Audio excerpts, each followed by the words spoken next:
Bismillahirrahmanirrahim. Assalamualaikum warahmatullahi wabarakatuh. Perkenalkan, saya Wiwit Mulilestari dari Prodi Pendidikan IPA, Fakultas Pendidikan Islam dan Keguruan, Universitas Garut. Pada kesempatan ini, saya akan mendeskripsikan mengenai salah satu kegiatan Tridharma Perguruan Tinggi, yaitu pada bidang pendidikan.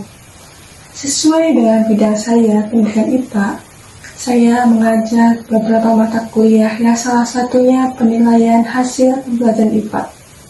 Mata kuliah penilaian ini memiliki bobot 3 SKS, 2 SKS teori dan 1 SKS praktik, di mana untuk mahasiswa semester 5. Mata kuliah penilaian hasil pembelajaran IPA dimaksudkan untuk mempersiapkan lulusan siap menjadi guru IPA yang mampu melaksanakan penilaian secara objektif, komprehensif, dan berorientasi pada peningkatan mutu pendidikan. Capaian mata kuliah ini yaitu yang pertama, mahasiswa dapat mendeskripsikan mengenai fungsi dan unsur pada penilaian. Yang kedua, mahasiswa dapat mendeskripsikan peranan penilaian berupa penilaian formatif, sumatif, berbagai jenis penilaian tes ataupun penilaian non-tes berupa afektif, kognitif, dan psikomotorik. Yang ketiga, mahasiswa dapat mendeskripsikan berbagai jenis penilaian berupa jenis seperti berbasis HOTS, dalam proses sains, ataupun aspek afektif dan psikomotorik yang dibutuhkan secara global maupun berdasarkan kurikulum yang ada di Indonesia dalam pembelajaran IPA. Yang keempat, menganalisis tingkat kesukaran, daya pembeda, pengecoh, validitas, reliabilitas, pengolahan hasil penilaian, dan pelaporan hasil penilaian di kegiatan pembelajaran. Yang kelima, mahasiswa dapat membuat penilaian pembelajaran IPA dan melaporkan hasil pengujiannya dari sekolah. Dari 5 CPMK, dibuat 11 sub CPMK pada mata kuliah penilaian hasil pembelajaran IPA selama 14 pertemuan perkuliahan. Metode pembelajaran pada mata kuliah ini beraneka ragam, yaitu diskusi, student center learning, project based learning, ceramah, dan presentasi. Referensi materi perkuliahan terdapat referensi utama dan referensi pendukung. Untuk referensi pendukung terdapat karya tulis ilmiah yang saya buat, yaitu yang berjudul Kemampuan Mahasiswa Pendidikan IPA dalam Menyusun Instrumen Tes Berpikir Kritis. Untuk mengukur capaian pembelajaran pada mata kuliah ini, dilihat melalui penugasan-penugasan, baik penugasan diskusi maupun penugasan proyek.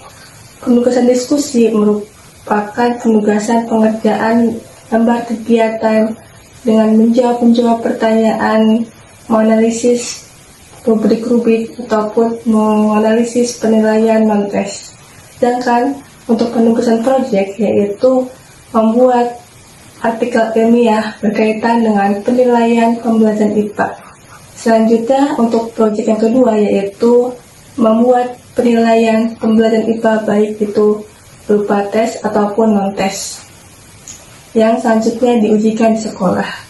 Untuk kriteria penilaian dalam pembuatan artikel disesuaikan dengan topik pembelajaran IPA dan ditentukan dengan format yang telah ditentukan bersama. Kegiatan penyusunan penilaian pembelajaran IPA dan laporannya juga adanya kriteria, yaitu menilai indikator apakah tepat atau tidak, kemudian juga aspek yang digunakan, ketepatan penentuan rubrik yang dibuat oleh mahasiswa. Kriteria penilaian pada mata kuliah ini mencakup pertama kehadiran 10%, penugasan 40%, kuis 5%, UTS 20%, dan UAS 25%. UAS merupakan hasil dari laporan penyusunan pembuatan penilaian. Demikian paparan dari saya untuk perencanaan pembelajaran mata kuliah penilaian hasil pembelajaran IPA. Untuk berikutnya, mari kita saksikan kegiatan perkuliahan penilaian hasil pembelajaran IPA pada pertemuan kelima.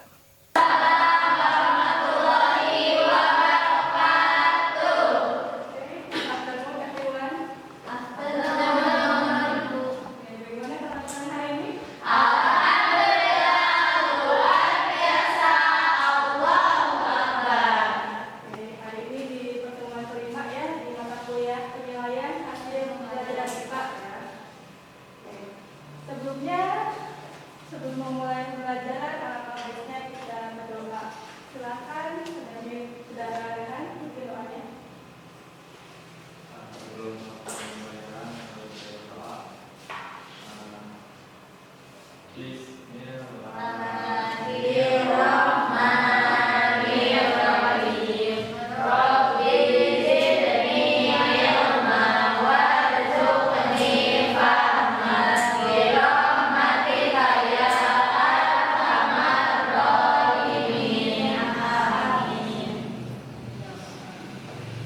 Sebelumnya Ibu cek kehadiran terlebih dahulu ya.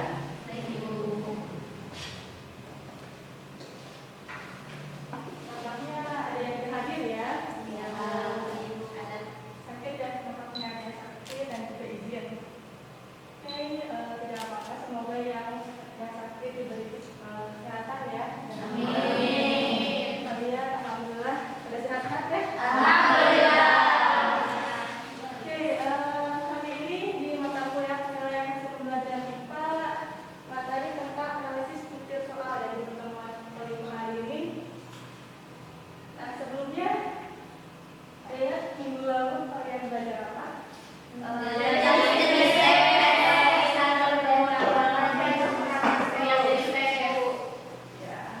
ternyata ya kalian? Nah, ini contoh-contoh jenis-jenis tes ya, ada tes subjektif dan objektif. Di mana subjektif itu contohnya di soal uraian. Ada yang ingat yang akan mengenai kelebihan kekurangan dari jenis soal uraian? Ya, ada Bu, silakan. Jadi soal uraian ini memungkinkan siswa untuk berpikir secara mendalam karena memberikan kebebasan berpendapat, menganalisis informasi dan menyusun jawaban secara koheren. Nah, yang tidak selalu terukur dalam soal objektif. Nah, namun ada kekurangannya yaitu penskoran memakan waktu, memeriksa dan memberikan skor pada soal uraian itu membutuhkan waktu yang signifikan, terutama Bukan pilihan ganda. Dan juga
Oke, sekarang kita menganalisis ya, menganalisis tugas soal. Sudah bisa berkelompok?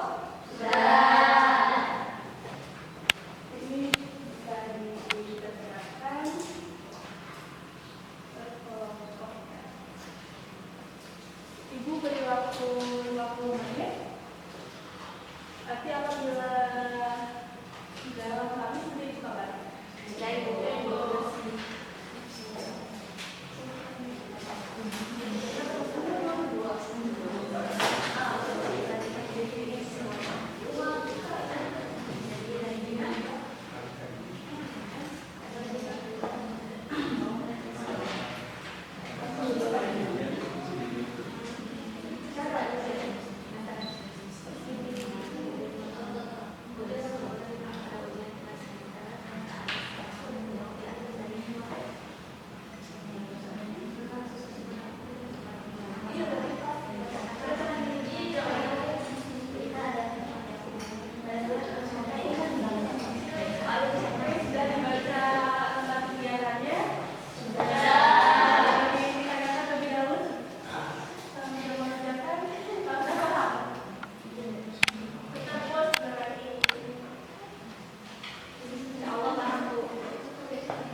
yang D, untuk kasus tersebut menurut kami tidak layak. Seharusnya lebih soal yang tepat, yaitu dapat disediakan oleh kelompok atas atau cerdas dan sebagainya. Ada yang menambahkan? Dari kelompok lain ada yang menambahkan.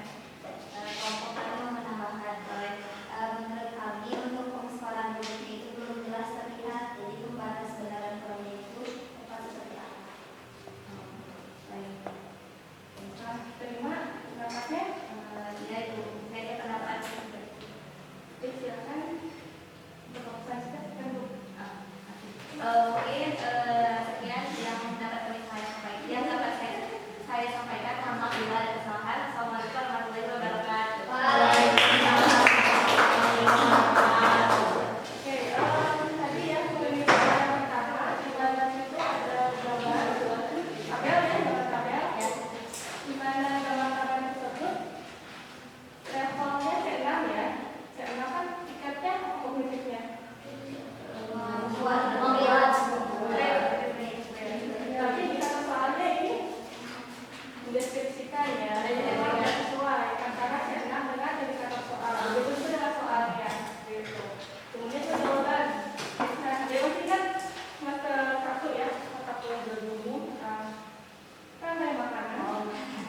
Kira-kira jawabannya salahnya di mana nih? Topik 2. Topik 2 itu pada mana aja atau ada tumbuhan topik 2.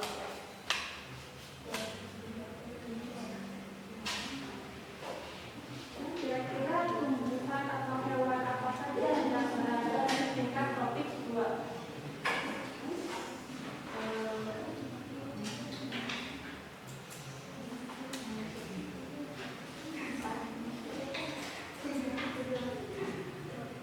Ada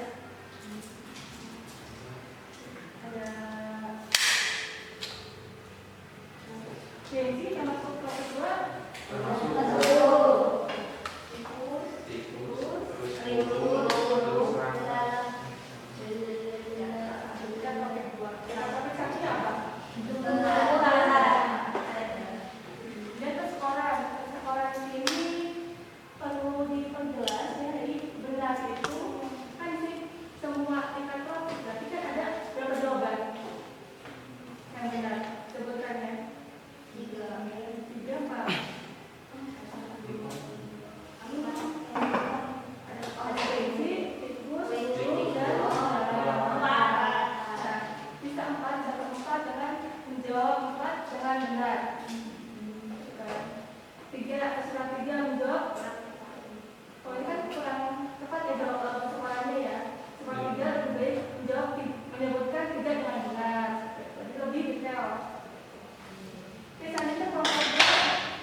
Karena semua peserta didik bisa menjawab yang menandakan soal menjawab tidak berfungsi.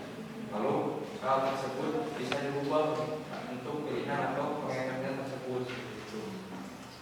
Baik, apakah setuju atau ada yang menanggapi atau pendapat? Saya sependapat sama yang presentasi. Silakan duduk kembali. Baik, terima kasih. Ya, nomor 2, di mana ada tadi kasusnya di mana siswa salah satu soal menggunakan di mana semua pendidik dapat mengerjakan semuanya ya dari pertanyaan tersebut. Dan saya kira berarti menandakan bahwa pertanyaan atau option pilihannya itu tidak berfungsi dengan baik seperti itu. Yaitu perlu diperhatikan kenapa soal itu tidak semuanya sebenarnya membuat soal 10 pilihan ganda atau bukan. Itu seharusnya jangan bisa dijawab semua atau contoh buat soalnya sulit aja nih biar ngecek bagaimana apakah kemampuan siswa ini sudah termasuk pintar atau tidak. Jadi perbandingan dan proporsinya di sedangnya berapa, mudahnya berapa, sulitnya berapa. Oke, selanjutnya kelompok 3. Bismillahirrahmanirrahim. Assalamualaikum warahmatullahi wabarakatuh. Waalaikumsalam warahmatullahi wabarakatuh. Kami dari kelompok 3 akan menjelaskan di bagian nomor 3. Itu akan dibacakan oleh Sang. Nomor 3, perhatikan bagian soal di bawah ini. Bagian A, 1 waktu yang dibutuhkan untuk melakukan 1 kali gerak meningkat adalah pengertian dari 2 fungsi akar tumbuhan, 3 bagian organ gerak, 4 organ pencernaan, 5 komponen abiotik. Bagian B, A tanah, B periode, C menopang tumbuhan, D iris mata, E lamun. Selanjutnya akan dijelaskan oleh Sang. Nah, menurut kelompok kami, untuk soal tersebut kurang tepat karena jawaban seharusnya tidak sama dengan pertanyaan sehingga mudah dijawab. Dan mungkin Ada yang ingin menambahkan? Ya, silakan. Menurut saya, dari pertanyaan jangan dari berbagai materi karena konsep materi yang berbeda dan mudah ditebak jawabannya. Dan ada nama istilah geologi sehingga mudah dijawab. Yang kemarin terima. Saya mungkin kembali. Baik, sekian dari kelompok kami. Assalamualaikum warahmatullahi wabarakatuh. Jadi ini ya, soal mendengarkan ya. Kita di sini di kiri dan di kanan ada ya. Ya ini merupakan pernyataan biasanya. Jadi ini baik itu istilah ataupun misalkan mengatakan hasil bisa jadi ya. Nah di sini itu jawaban itu harus lebih banyak dibandingkan pertanyaan atau pernyataan. Jadi kenapa kalau bilang sama, mungkin pasti itu jawabannya. Tapi bisa jadi dengan satu pertanyaan itu bisa jadi 2 jawaban. Kenapa bisa contohnya kalian manakah yang termasuk dalam sperma kita? Di sini bisa aja ada kuman kelapa dan juga pepaya, kan bisa dijawab banyak kan? Jadi bisa aja ada pertanyaan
mampu membedakan kemampuan dari tentu ya, karena kan kalau misalnya ternyata soal tersebut tidak bisa membedakan, berarti soalnya dijawab semua oleh siswa. Juga soalnya tidak semua terjawab oleh siswa. Jadi kan kita bingung mana nih yang kelompok mana nih yang memang tinggi atau kelompok rendah tingginya tersebut. Oke. Selanjutnya pertemuan selanjutnya di pertemuan ke-6 kalian kita belajar tentang jenis-jenis penilaian kontes ya, seperti wawancara, observasi dan sebagainya. Jangan lupa kalian harus belajar karena sebagai guru juga harus terus belajar